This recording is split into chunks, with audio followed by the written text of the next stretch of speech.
23 வேட்பாளர்களினுடைய பெயர் பட்டியலானது தற்போது வெளியிடப்பட்டிருக்கிறது. முதற்கட்டமாக 23 வேட்பாளர்கள் அடங்கிய அதிமுக வேட்பாளர்களின் பெயர் பட்டியல் வெளியிடப்பட்டிருக்கிறது. முதற்கட்டமாக 23 தொகுதிகளுக்கான வேட்பாளர் பட்டியலை வெளியிட்டிருக்கிறார் அதிமுக பொதுச் செயலாளர் எடப்பாடி பழனிசாமி.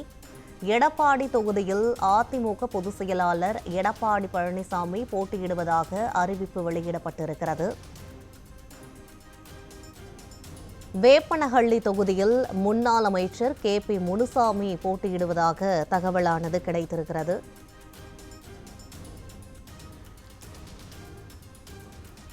இது தொடர்பான கருத்துக்களை நம்மோடு பகிர்ந்து கொள்வதற்காக அரசியல் விமர்சகர் பாக்கி நம்மோடு இணைப்பில் இருக்கிறார். அவருடன் பேசலாம். வணக்கம் சார். தற்போது அதிமுகவினுடைய முதற்கட்ட வேட்பாளர் பட்டியலாக 23 வேட்பாளர்களினுடைய பெயரானது அறிவிக்கப்பட்டிருக்கிறது. இந்த வேட்பாளர் பட்டியல் எதன் அடிப்படையில் இந்த வேட்பாளர்களை தேர்வு செய்திருக்கிறார்கள்? அது தொடர்பா உங்களோட பார்வை என்ன, சொல்லுங்க. முதல்ல நான் அரசியல் விமர்சகன் சொன்னீங்க, இல்ல பத்திரிகையாளர், பரவாயில்ல, அது ஒரு பக்கம். ஆனா இப்ப நீங்க இந்த பட்டியல 25 பேர் தொகுதிக்கான பட்டியல பார்க்கும்போது முன்னாள் அமைச்சர்கள் அத்தனை பேருக்குமே வாய்ப்பு கொடுத்திருக்காங்க. இன்னும் பல பேருக்கு வாய்ப்பு தெரிந்த முகங்கள் பல பேருக்கு வாய்ப்பு கொடுப்பாங்கன்னு இதன் மூலம் தெரியுது. இப்போ மாநிலங்களவை உறுப்பினராக இருக்கிற CV சண்முகத்துக்கு மயிலம் தொகுதியில போட்டிக்கிறதுக்கு வாய்ப்பு கொடுத்திருக்காங்க. அநேகமா இந்த பட்டியல் போன முறை வெற்றி பெற்றவர்கள், கடந்த முறை ஆட்சியில் இடம்பெற்ற அமைச்சர்கள் மற்றும் அந்த சமயத்துல 2021க்கு முன்னாடி MLA-க்களாக இருந்த, அப்புறம் 2021 தேர்தலில் கணிசமா வெற்றி பெற்ற அவர்களுக்கெல்லாம் மீண்டும் வாய்ப்பு தரப்படும் அப்படின்றத இந்த பட்டியலை பார்க்கும்போது புரிஞ்சுக்கலாம். இப்போ தமாக தரப்புல 5 தொகுதிகளில் போட்டிடுறாங்க. அதுல இப்போ தேர்வு செய்யப்பட்டிருக்கக்கூடிய வேட்பாளர்களை பொறுத்து எந்த அளவுக்கு வெற்றி வாய்ப்பு அங்க அதிகமா இருக்கு? இப்ப ஈரோடு நேரத்துல அறிவித்திருக்காங்க. ஈரோடு நேரத்துல யுவராஜ் கடந்த முறை போட்டிட்டாருன்னு நினைக்கிறேன். அவர்களுக்கெல்லாம் கொஞ்சம் வாய்ப்புகள் வாய்ப்பு இருக்கு. ரெண்டாவது, கடந்த முறை ஒரு தாமரை இரட்டை இலை சின்னத்துல போட்டிட்டாரா அப்படின்னு நினைவு. இந்த முறை தாமரை சின்னத்தில் போட்டிடுறாரு. அது தாமரை சின்னத்துல கணிசமா தமாக வேட்பாளர்கள் போட்டிடுறதுனால அவங்களுடைய ஆதரவு கிடைக்கும் அப்படின்னு நம்ம புரிஞ்சுக்கலாம். கணிசமான இடங்கள் 5 பேர் இடங்கள்ல போட்டிட்டு இருக்காங்க. எத்தனை வெற்றி வேட்பாளர்கள் எதிரானவர்கள், அவர்களுக்கு எதிராக யார் நிறுத்தப்படுகிறார்கள் என்பதை பொறுத்து இவரோட வெற்றி வாய்ப்பு அமையும்.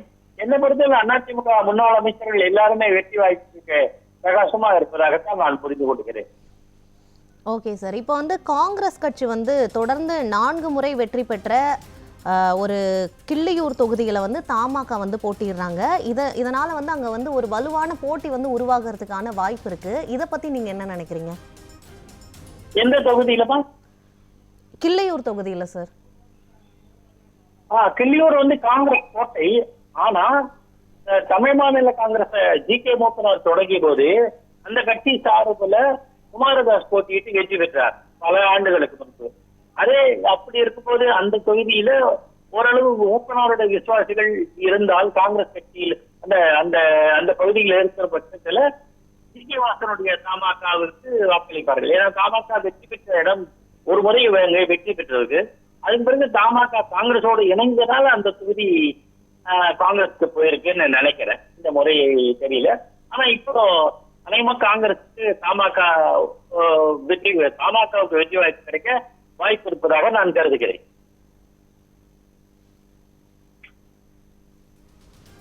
Okay sir. இப்போ அமைச்சர் முத்துசாமி அதிகமா பிரதிநிதித்துவம் இருக்கிறது ஈரோடு மேற்கு அந்த தொகுதியில தான். இப்போ ராணிப்பேட்டை அந்த மாதிரி தொகுதிகளில் நேரடியாவே இப்போ தமாக களம் காணுது. ஸோ இதை நீங்க எப்படி பாக்குறீங்க? இல்ல, கண்டிப்பா கொங்கு மண்டலத்தை தான் டார்கெட் பண்ணுவாரு. ஏன்னா எடப்பாடி பழனிசாமி அந்த கொங்கு மண்டலத்தை சேர்ந்தவர். அப்போ கொங்கு மண்டலத்தை திமுக வெற்றி வாய்ப்பை பறிக்கணும் அப்படிங்கறதா அதிமுகவுடைய ஒரு மெயின் அஜெண்டாவா இருக்கும். ஏன்னா செங்கோட்டையன் வெளியேறிட்டாரு. வெளியேற்றப்பட்ட அவர் தாவேகா பக்கம் நின்றுருக்காரு. அவர் தாவேகா சார்பில் அந்த மண்டலத்துல பணியாற்றுவாங்க சொல்றாங்க. திமுக சார்பில் முத்துசாமி இப்ப களம் இறக்கப்படுகிறார். ஏற்கனவே செந்தில் பாலாஜி போன்றவர்கள்லாம் இருக்காங்க.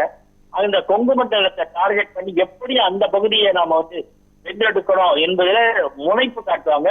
கொஞ்சம் தீவிரமாகவே அதிமுக போராடும் களத்துல வந்து தீவிரமா வேலை செய்யும்னு நாம பார்க்கலாம். Okay sir. இப்போ வந்து எடப்பாடி தொகுதியில் எடப்பாடி பழனிசாமியே போட்டியிடுறாரு. அதை தொடர்ந்து மதுரை திருமங்கலத்தில் உதயகுமார், மேற்கில் வந்து செல்லூர் ராஜு, இவங்கெல்லாம் வந்து வேட்பாளர்களாக அறிவிக்கப்பட்டிருக்காங்க. அந்த தொகுதியில் இவங்களோட வெற்றி வாய்ப்புலாம் எப்படி இருக்கும் சார்? செல்லூர் ராஜு எல்லாம் ஏற்கனவே வெற்றி பெற்றிருக்காரு. கடம்பூர் ராஜு தென்பகுதியில் வெற்றி பெற்றிருக்காரு. அநேகமா இந்த வேட்பாளர்கள் பட்டியலுமே வெற்றி பெறக்கூடிய வாய்ப்பு உள்ளவர்கள் தான் வெற்றி பெறுவார் களத்துல இறக்கப்பட்டிருக்காரு. அதனால இவங்களுக்கு எல்லாம் வாய்ப்புகள் இருக்கு அப்படின்னு நம்மள பெரும்பாலும் எல்லாருமே வந்து முன்னாள் அமைச்சர்கள் தான். காமராஜ், KP அன்பழகன், செல்லூர் ராஜு, CV சண்முகம், ஜெயக்குமார், தங்கமணி, வேலுமணி எல்லாருமே.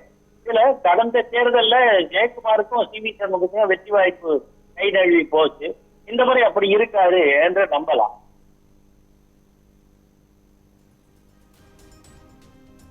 நேரலையில் வந்து உங்களோட கருத்துக்களை பதிவு பண்ணதுக்கு நன்றி சார்.